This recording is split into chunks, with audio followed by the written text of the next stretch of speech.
আসসালামু আলাইকুম প্রিয় শিক্ষার্থীরা, তোমরা জানো তোমাদের বাংলা দ্বিতীয় পত্রের নির্মিতি অংশে টোটাল মার্কস হচ্ছে 70।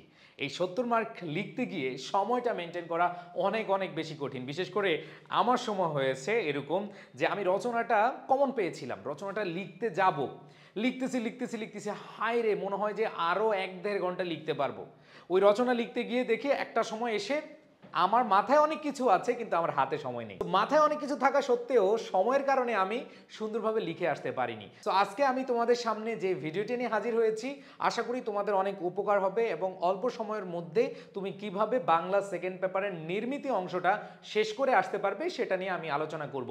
এবং তোমরা কোন কোন টপিকগুলো লিখবে, তোমরা জানো যে নির্মিতি অংশের টপিক কিন্তু অল্টারনেটিভ থাকে। ধরো তোমার মন চাইলে তুমি ইমেল লিখবা না, তুমি হচ্ছে অ্যাপ্লিকেশন মানে আবেদনপত্র লিখবা, লিখতে পারবা। সো প্রবন্ধ রচনা ছাড়া সবগুলাই কিন্তু তোমার অল্টারনেটিভ দেওয়া আছে, আর প্রবন্ধ রচনায় কিন্তু আছে, আমরা এখন দেখব। সো তোমরা আসলে নির্মিত অংশে কোনগুলো উত্তর করবে এবং কোনগুলো উত্তর করলে তুমি বেশি নম্বর পাবে এবং সময় বাঁচবে সেটা নিয়ে আমি আজকে কথা বলবো। দেখো তোমাদের নির্মিত অংশের যেই টপিকগুলো, সেটা হচ্ছে অনুবাদ অথবা পারিভাষিক শব্দ, এরপরে হচ্ছে দেখো দিনলিপি বা হচ্ছে প্রতিবেদন রচনা, বৈদ্যুতিন চিঠি বা ইমেইল অথবা আবেদনপত্র, সারাংশ সারমর্ম অথবা ভাব সম্প্রসারণ, সংলাপ রচনা অথবা খুদে গল্প এবং প্রবন্ধ রচনা। সো এই যে সময়ের মধ্যে তোমাদের যে সময় বরাদ্দ রয়েছে, এই সময়ের মধ্যে তুমি 100 মার্কের অ্যান্সার করতে গেলে হয়তো তুমি পারবে, বাট সুন্দরভাবে ভালো ব্যবস্থাপনা করে মানে সময়টাকে ম্যানেজ করে তুমি যদি একেবারে তোমার কাঙ্ক্ষিত পরীক্ষাটা দিয়ে আসতে চাও, তাহলে তোমাকে সিদ্ধান্ত নিতে হবে এখনই। তো তুমি সিদ্ধান্ত নিতে গিয়ে প্রথমে খেয়াল করবা, সেটা হচ্ছে এইখানে যে অনুবাদ আসবে তুমি অনুবাদটা আনসার করবা না। প্রথম কথা হচ্ছে অনুবাদ হচ্ছে বাদ। কেন? এইখানে আমি তোমাদের বলছি যে টপিকের বা যে প্রশ্নের উত্তর করলে তোমার সময় বাঁচবে, সময় কি বাঁচবে এবং তুমি নম্বর বেশি পাবে, তাই না?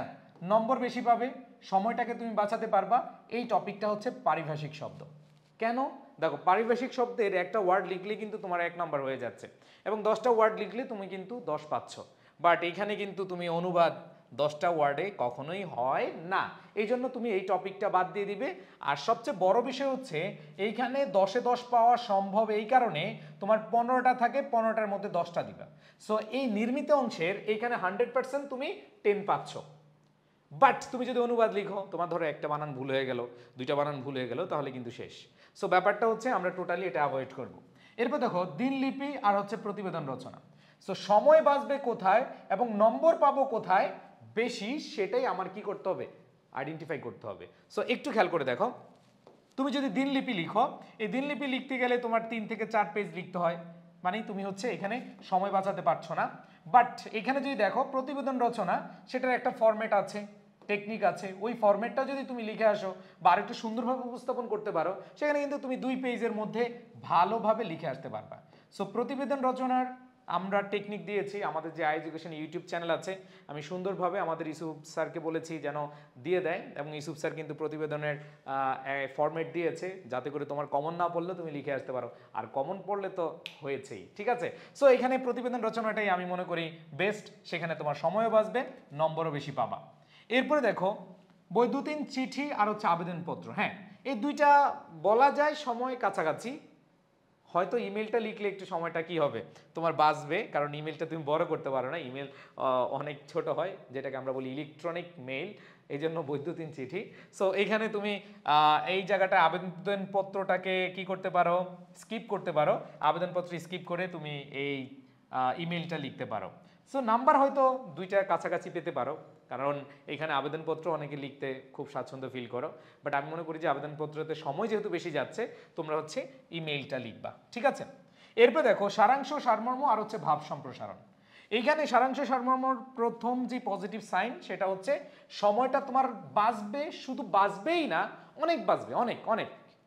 দেখো তুমি যদি ভাব সম্প্রসারণ লিখো 2 থেকে 3 পেজ বা 4 পেজ, অন্যদিকে তোমার সারাংশ লিখতে হবে হাফ পেজেরও কম, মানে অনেক সময় হাফ পেজ হয় অথবা হাফ পেজের কম হয়, মানে যত ছোট লিখে আসতে পারো তত বেশি নম্বর থাকে। প্রাসঙ্গিকতা নির্বাচন করে তুমি যদি ভালোভাবে লিখে আসতে পারো, সারাংশ কিন্তু তোমার সময় বাঁচাবে, আবার নম্বরও বেশি পাওয়ার কি থাকে, সুযোগ থাকে। কারণ ভাব সম্প্রসারণ যখন তুমি লিখবা, হ্যাঁ ধরো তুমি বানিয়ে লিখছো, তোমার লিখতে গেলে কি হচ্ছে, তোমার লিখতে গেলে অনেক সময় লাগতেছে, এটা তো লাগতেছে, এবং লিখতে গেলে বানান ভুল হতে পারে, আর অন্যান্য কিছু ভুল হতে পারে। সো এই যে ক্ষেত্রে আমি তোমাদের বলবো ভাব সম্প্রসারণটাকে অ্যাভয়েড করতে পারো। যখন দেখবা সারাংশ কমন পড়তেছে না, তখন হ্যাঁ ভাব সম্প্রসারণ দিয়ে আসবা, কোনো সমস্যা নাই। অ্যান্ড দেন সংলাপ এবং ক্ষুদে গল্প। এখানে ক্ষুদে গল্প একটু বড় হয় স্বাভাবিকভাবে, সেই ক্ষেত্রে আমরা সংলাপটাকে কি করব, প্রাধান্য দিব। সংলাপটা তোমার সময় বাঁচাবে, এই জন্য আমি তোমাকে প্রায়োরিটি দিতে বলবো সংলাপকে। অ্যান্ড দেন প্রবন্ধ রচনা। এখন কত হচ্ছে ভাই, এইখানে সময় বাঁচানোর কিছু নাই আর নম্বর পাওয়ার কিছু নাই। তোমরা জানো যে তোমাদের যে রচনাগুলো আসে, এই রচনাগুলো হচ্ছে তোমাদের সাম্প্রতিক বিষয় থেকে আসতে পারে, এখানে হচ্ছে শিল্প অর্থনীতি থেকে আসতে পারে, বিজ্ঞান ও প্রযুক্তি থেকে আসতে পারে, জাতীয় চেতনা থেকে আসতে পারে, বিভিন্ন ফরম্যাটে তোমাদের কি থাকে, রচনা থাকে। সো এই রচনাটা 5টার মধ্যে একটা লিখবা। এই ক্ষেত্রে আমি মনে করি যে তুমি সময় এবং নম্বর হচ্ছে যেটা সবচেয়ে ভালো পারো সেটাকে প্রাধান্য দিবা, যেটা সবচেয়ে ভালো পারো সেটা প্রাধান্য দিয়ে তুমি আনসার করবা। আই থিঙ্ক তাহলে নির্মিত অংশের যে 70 রয়েছে, এই 70-র মধ্যে তুমি চাইলেই 59, 60 অথবা 60+ পেতে পারো, ঠিক আছে। সো এখানে 60+ যদি পেতে চাও, তাহলে এখানে দেখো তোমার এখানে 10/10 পারিভাষিক শব্দে। তুমি এখানে যদি দেখো তোমার প্রতিবেদন, এখানে ধরো 8, ঠিক আছে, ইমেল ধরো 8, তারপর হচ্ছে তোমার সারাংশকে 8 বা 9 ধরতে হবে, সংলাপ রচনা 8 বা 9 ধরতে হবে, এইখানে তোমার ধরতে হবে ন্যূনতম 16-17। সো এখানে অনেক মার্কস কিন্তু হয়ে যায়।